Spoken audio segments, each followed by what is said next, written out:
When you buy clothes on easy terms, the collectors treat you like measly worms. $1 down, and then Lord knows if you don't make a payment, they'll take your clothes. When you go to bed, you can't sleep. You owe so much at the end of the week. No use to collect, they're all that way, pecking at your door till they get your pay. I'm gonna starve, everybody will, 'cause you can't make a living at a cotton mill.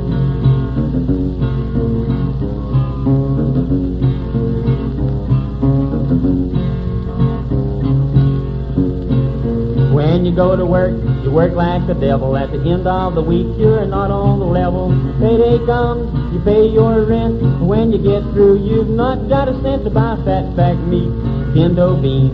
Now and then you get turnip greens. No use to collect, we're all that way. Can't get the money Right there, but my house was, this tree was a lot smaller. Oh yeah. Of course, you probably were too, huh? With my, oh, I see it. Okay. My house must have been right about here. With the tall, you know, with the porch standing up almost like on stilts, you know? Right. So it's like, it was up high, 2-story, and that was my view, which was fantastic for a poet and an artist to just sit there and look out the window right there. It was fantastic. Of course, you didn't have all this overgrowth of trees. It wasn't quite as overgrown. Yeah. You could just look right down there and see the river, plus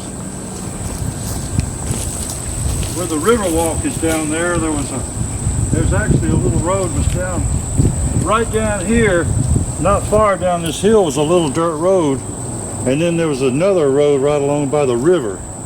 Okay. But, just like a service road, or? Yeah, it must have been like a dirt service road, or I'm not sure exactly what it was all about. So this was a kind of a nice spot to face the day from. Wow. And I'm sure in the evenings it was very from peaceful. 85 till about 90, right around the early 90s. Yeah, what now? I said I'm sure it was very peaceful in the evenings here. You didn't have, well, you don't hear the traffic back then from all the way over there, but I'm not sure what rating your film is, but this place could get kind of wild. now I heard a lady. Now, Will, a lady told me that was very wide open back then in those days. Oh, yeah. That the front porch was a place of social gathering because they didn't have social media back then.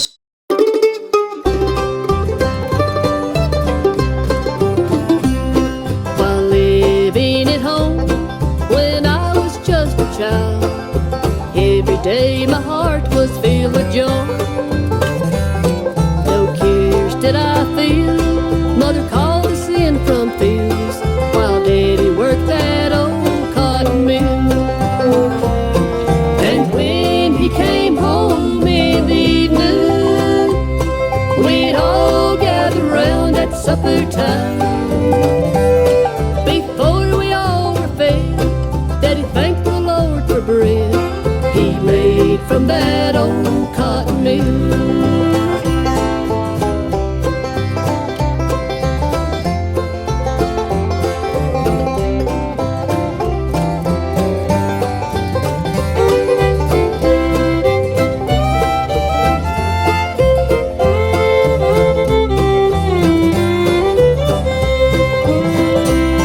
Now Mother was always stern.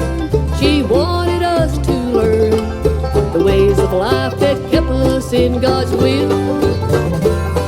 Before we went to school, she taught the golden rule while Daddy worked that old cotton mill.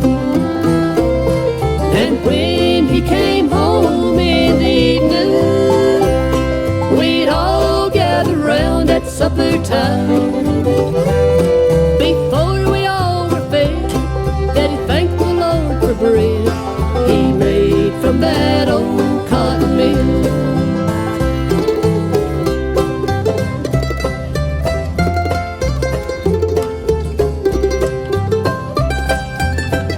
All that greenery back there, the whole skyline blocked. All you could see was a huge mill. Yeah, I mentioned earlier, I don't know if you got it on film right on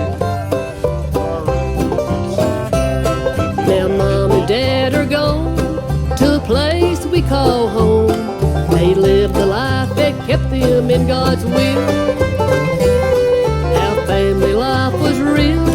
I wish to go back still when Daddy worked that old cotton mill. And when he came home in the evening, we'd all gather round at supper time. Before we all were fed, Daddy thanked the Lord for bread he made from that old cotton mill. Yes, Daddy worked in Dan River Mill.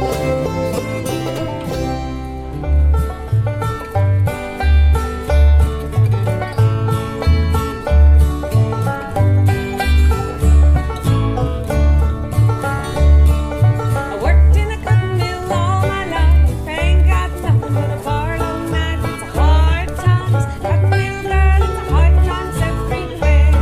It's a hard times, cotton mill girl. It's a hard times, cotton mill girl. It's a hard times, cotton mill girl. It's a hard times everywhere.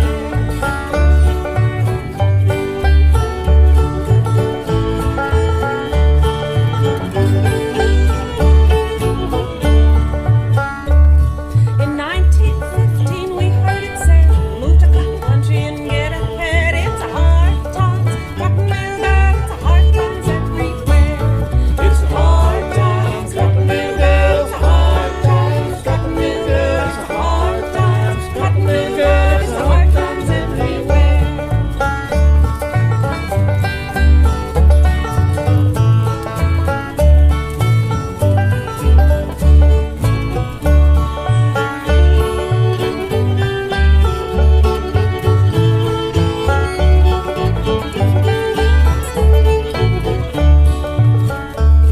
From Bartow to Barstow, it's a long, long way. Down Cardiff to L.E.J. It's a hard times, cotton mill girl. It's a hard times everywhere. It's a hard times, cotton mill girl. It's a hard times, cotton mill girl. It's a hard times, cotton mill girl. It's a hard times everywhere.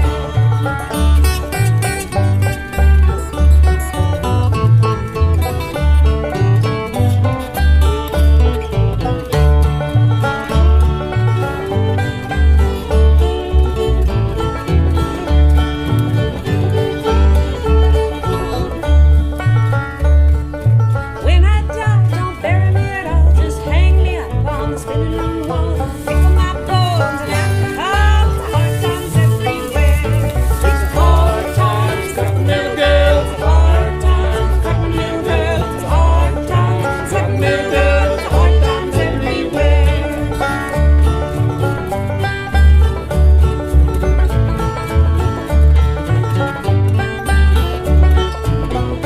Well, it's a hard times, cotton mill girl. It's a hard times, cotton mill girl. It's a hard times, cotton mill girl. It's a hard times everywhere. Well, it's a hard times, cotton mill girl. It's a hard times, cotton mill girl. It's a hard times, cotton mill girl. It's a hard times everywhere. 1814, I heard it said, come to the mill and you'll get ahead. Hard times, cotton mill girls, hard times everywhere. Those country folk, they ought to be killed for leaving the farm and coming to the mill. Hard times in this old mill, hard times everywhere.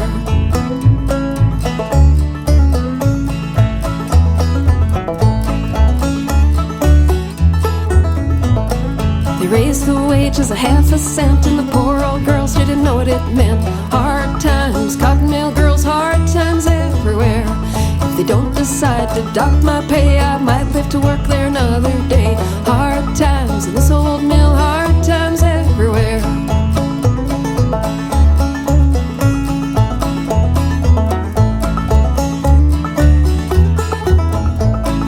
When I die, don't bury me at all, just hang me up on the cardroom wall. Pickle my bones in alcohol, hard times everywhere. And it's hard times, cotton mill girls, hard times, cotton mill girls, yeah, hard times in this old mill, hard times everywhere.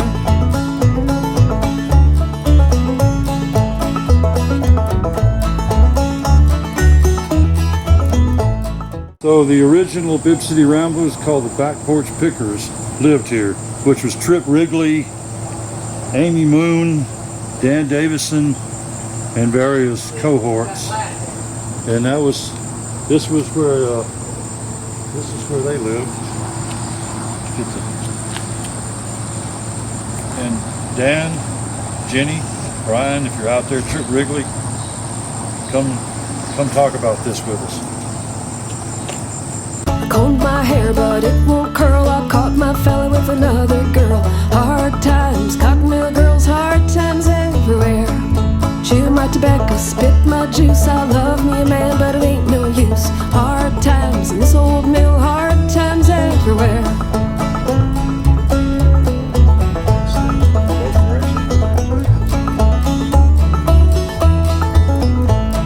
I worked in the cotton mill all of my life, and all that I got was a Barlow knife. Hard times, cotton mill girls, hard times everywhere.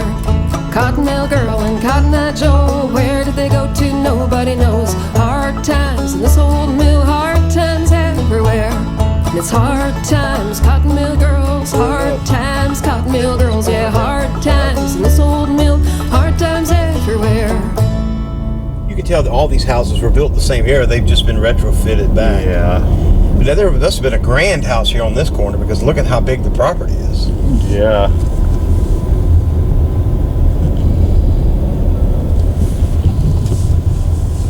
Just vacant lots now. Now, right across the street, now watch this. Right in the neighborhood here, watch this.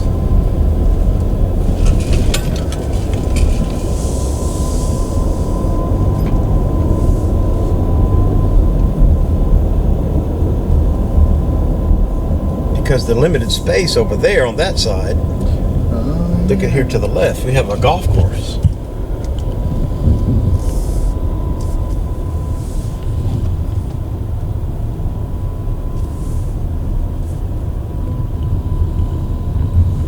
And to this day, it's still a leisure complex. Now you can see there's people out here today. I mean, probably doing what they did back then, enjoying the Sunday afternoon, you know, with family. Mm-hmm. Even though, because you see people over here to the left, they're getting their ball equipment, they're having fun. And there's a lot of people here too. Look at There all sure these is. cars.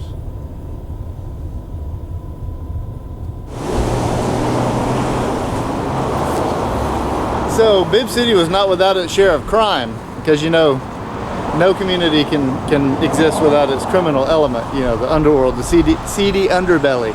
And one thing that Bibb City had was the Mad Gasser, and apparently he had been seen up north, or it had happened up north, and then it happened down here. And what he would do is he would pump gas into people's houses, not gas, but some kind of gas, and knock everybody out and rob them. And it's possible, I don't know for a fact, but it's possible that that house right over there, a couple of those houses might have been the ones that were gassed. But that's an interesting little snippet in the history of Bibb City, because that would have been quite an event in the day. Did I miss anything? So David, you were talking about trying to get interviews with people, and it was difficult. Yeah, it was very difficult. You know, I mean, I guess when you're from a small town like this, you want to keep your business private.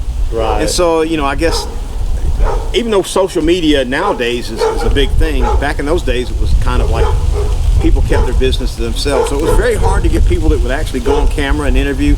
They would talk off camera, but it was very hard to get people, even though we wanted to discuss only positive things about Bibb City. There's nothing negative we wanted to display. Yeah. I mean, history's already did all that. Right, yeah. We just wanted to say positive things and bring people good memories of how it was back in the day. But it was very hard to get people to really talk about it, other than the few people we did, which we really do appreciate their input. Yeah, it's often strange to me now. I'm what's known as a camera whore.